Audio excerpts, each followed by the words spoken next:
안녕하세요. 절대값TV의 명품 PD 한PD입니다. 자, 오늘 이 시간은 아주 여러분들한테 도움이 되는 이야기를 좀 많이 해드릴게요. 자, 여러분들 제가 생각하기에는 잠깐 이거 좀 볼까 했지. 제가 생각하기에는 지금 이 시대 지금 자산시장에서 벌어지는 일들을 보면 하나의 격동기라고 좀 봐야 될 것 같아요. 이제 뭐 조금 더 뒤집어 보면 한 2016년부터 부동산의 폭등, 저금리, 그죠? 그 다음에 2020년 또 저금리로 다시 한번 또 폭등, 2차 폭등이 일어난 거죠. 자, 그리고 2017년부터 시작된 듣도 보지도 못한 코인 시장의 폭등, 그죠? 엄청난 폭등이죠.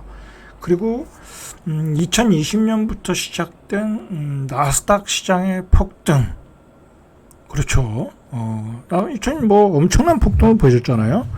오직하면 수학겜이라는 말이 생기고 미국 주식에 투자해서 어마어마한 돈들을 벌으신 분들이 있고 코비드 때 주식 투자해서 돈을 버신 분들이 조금 있고 많지는 않고 이제 일부가 번 거죠. 일부가.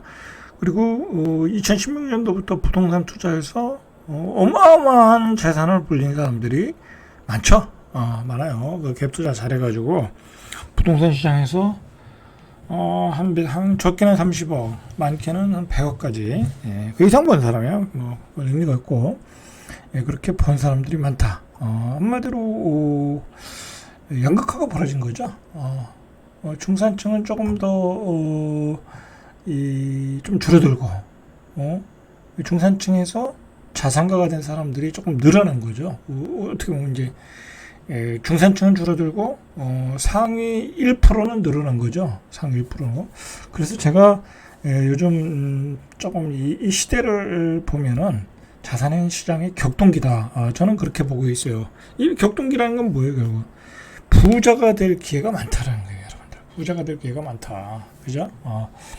어떤 댓글을 보니까, 제 유튜브에 댓글을 보니까, 너는 도대체 무슨 얘기를 하는지 모르겠다. 그런 댓글을 쓰신 분이 있어요. 자, 그걸 제가 좀 잠깐 설명해 드리면, 그렇게 얘기하시는 분은 제가 생각하기에는, 본인의 관점을 가지고, 제 유튜브를 보니까 그래요. 뭐, 제 유튜브를 보시는 분들이 주로 부동산에 관심이 많은 분들인데, 제 유튜브를 부동산에만 포인트를 맞춰서 야, 폭락이야 폭등이야 그 두 가지 관점으로 보니까 제 얘기가 들리질 않는 거예요. 저는 조금 이 세상의 어떤 복잡계를 설명해 드리고 여러분들이 이런 복잡계를 통해서 제가 말하잖아요. 자산의 격동기라고 부자가 되라고, 그죠? 저는 여러분들이 기회를 놓치지 말고 부자가 되라고 이야기하는 거예요. 결론은 그거예요, 여러분들. 제가 생각하는 이 자산시장에서 벌어지는 일들을 저는 이렇게 나열하고 이러이러한 흐름이다 라고 말씀을 드리는 거고, 여러분들은 그걸 참고해서 받아들일 건 받아들이고 거부할 건 거부하고 자신의 현금에 맞게, 그죠? 그렇게 해서 자산시장에서 부를 획득해서 상위 1%가 되라 이거예요. 상위 1%. 요즘은요 상위 1%가 아니에요. 요즘은 여러분들 이미 상위 1%는 2016년도에 이미 끝난 얘기고, 그때 상위 1% 된 사람들이 많거든요. 상위 1%라고 해봤자요, 한 33억 정도, 자산 33억에 연봉 한 2억 5천 6천만 벌면 돼요, 연소득이. 그러면 대한민국의 상위 1%예요. 뭐 그거 사실 대단한 거 아니잖아요. 어떻게 대단한 거지만은 어떻게 보면 그렇게 대단한 것도 아니잖아요. 그렇게 있다고 해서 나는 부자다라고 말할 수가 없어요. 연봉이 2억 5천, 뭐 부부 합산이든지 2억 5천에 뭐 강남에 아파트 한 채 있는데 그게 부자라고 얘기할 수 없잖아요. 그죠? 쓰고 싶은 만큼 못 쓰잖아요. 요즘은 그게 아니에요. 요즘은 상위, 일단 나는 부자다 정도가 되려면은 0.5% 안에 들어야 돼요. 최소한 자산 50억 또는 70억 또는 100억까지 그렇게 있어야 되고요. 최소한 연소득 연소득이라는 것도 내가 일 안 하고 연소득이죠. 사실은 어떻게든 냉정하게 얘기하면 그렇잖아요. 내가 일하면서 뭐 3억 5천, 3억 6천 버는 건 뭔 의미가 있어요. 그건 또 진짜 부자라고 얘기할 수도 없어. 어쨌든 일을 하든 안 하든 사업을 하든 한 3억 6천, 한 5천 정도는 벌어야 된다. 그래야 뭐 한 달에 한 3천 들어와서 한 뭐 2, 3천씩 후련하게 쓸 수 있잖아요. 그래야 뭐 정말 넉넉한 부자의 삶이로 가는 거죠. 그래서 제 유튜브는 여러분들이 부자가 될 기회를 잡아라 이거예요. 잡아라. 저는 그런 거에 포인트를 맞추니까 이 자식 이거 무슨 뭐 맨날 부동산이 뭐 서울 수도권 서울 부동산이 맨날 올라간다고만 얘기하고 있고 그죠? 그래서 이거 폭등론자 아니야? 뭐 무슨 투기 강사들 얘기하는 거 아니야? 저는 그런 관점에서 얘기하는 게 아니에요. 저는 부동산만 얘기하는 건 아니잖아요. 그죠? 여러분들이 돈이 있다. 그러면 부동산을 적정한 가격이 됐을 때 사시라 이거예요. 어차피 우상향이라는 거예요. 어차피 우상향. 예? 잠시 떨어질 수는 있어도 어차피 우상향이니까 적정한 가격이 오면 사셔라 말씀드린 거고. 그리고 제가 누누이 얘기했지만 제가 여러 포트폴리오도 짜라 그렇게 얘기했잖아요. 주식도 사고 비트코인도 사고 금도 사고 다 사라고 제가 말씀드렸죠. 뭐 금값 계속 우상향하고 있죠. 비트코인 계속 우상향하고 있잖아요. 저번 한 몇 달, 1년 됐나요? 한 7, 8개월 전인가? 저도 비트코인을 조금씩 사서 모았는데 마이너스가 났었죠. 이제 많이 떨어졌었잖아요. 그 다음에 다시 올라오고 있잖아요. 그래서 물타겠죠. 요즘 플러스 한 5, 6% 났더라고요. 그러니까 계속 사모으면 돼요. 비트코인도 여러분들. 다른 거 사지 마시고 코인도 사시고요. 자, 그런데다가 또 무슨 일이 벌어졌냐면 여러분들, 자, 잠깐 주식시장 얘기하면 주식시장이 이렇게 폭등을 하고 있어요. 여러분들. 자, 이재명 정부가 들어서면서 돈의 유동성이 막 풀어지잖아요. 뭐 추경도 많이 하고, 그죠? 재정도 많이 개입을 하고, 시중에 돈을 많이 푸는 정책이잖아요. 이 좌파 정부는.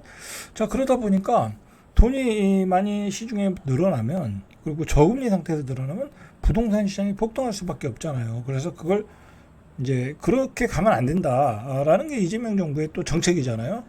그렇게 되다 보니까 주식 시장으로 돈이 좀 들어왔으면 좋겠다 해서 주식 시장에 관한 여러 가지 법들을 개정을 하고 있어요. 첫 번째가 상법 개정이고 두 번째가 자사주 소각, 그죠? 그거예요. 그래서 이렇게 어쨌든 주식 시장이요. 이렇게 폭등했어요. 이렇게 폭등했어. 3,200.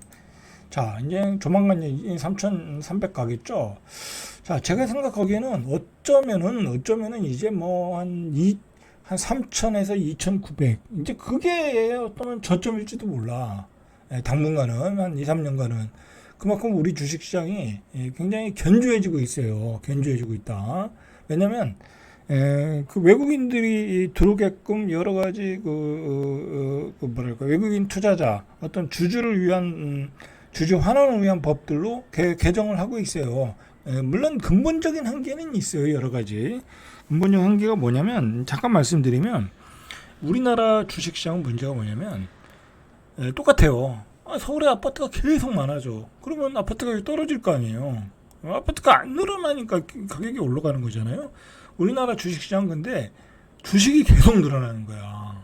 우량주건 아니면 잡주건 뭐 신규 상장이건 계속 늘어나는 거야.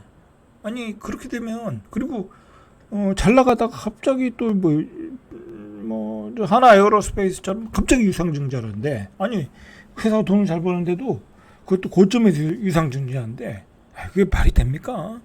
그런 게 문제죠. 그러니까 주식이 늘어나면요 이 주식이 올라가질 않아요.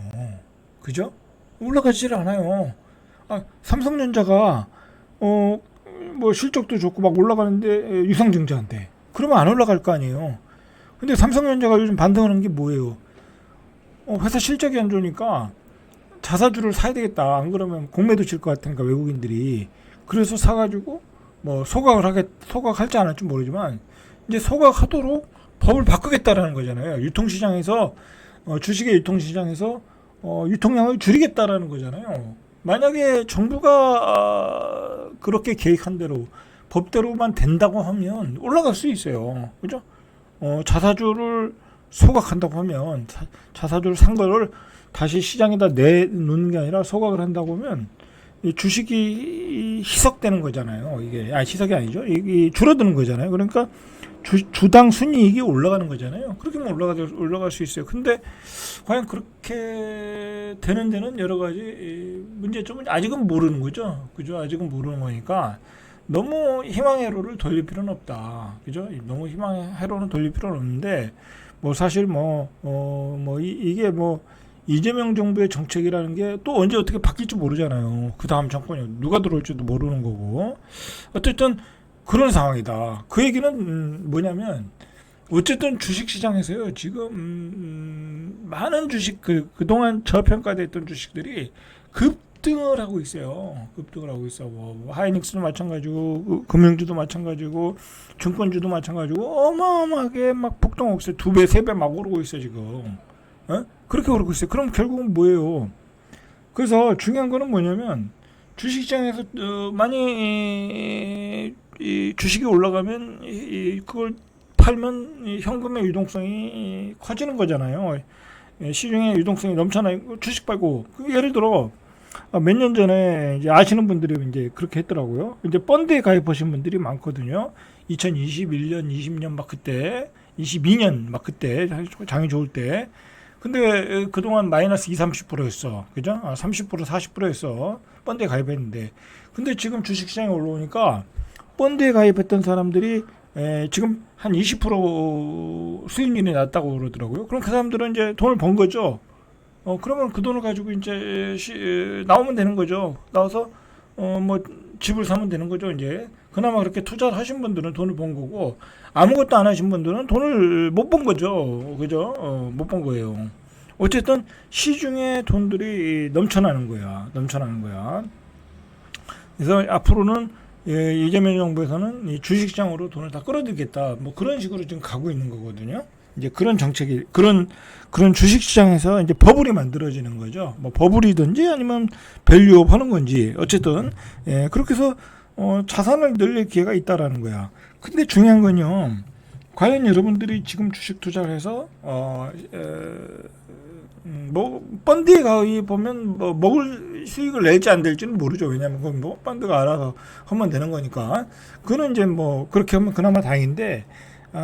주식에 대한 어떤 지식과 소양이 부족한 사람들이 지금 주식 시장에 들어와서 수익을 낼 수 있을까요? 못 내요. 못 내. 왜냐하면 지수가 올라가도 올라가는 주식을 사야 되는데 여러분들이 올라가는 주식이 뭔지도 모르고 그리고 올라가는 주식이 너무 비싸서 사지도 못해요. 겁이 나서. 요즘은요 이렇게 지수가 올라가도 사실은 트레이딩도 굉장히 힘들어요. 하기가. 그렇다는 거죠. 결국은 이렇게 주식시장이 올라가도 우리가 미국처럼 배당 투자하는 것도 아니고 그렇다고 배당을 많이 주는 나라도 아니고 그렇기 때문에 결국 쉽지 않다. 기회를 잡기가 쉽지 않다라는 거예요. 자, 그 얘기는 뭐예요? 그냥 또 버는 사람만 번다는 거야. 상위 한 10% 정도가 버는 사람만 번다. 주식시장이 그래요. 상위 10%만 버는 거야.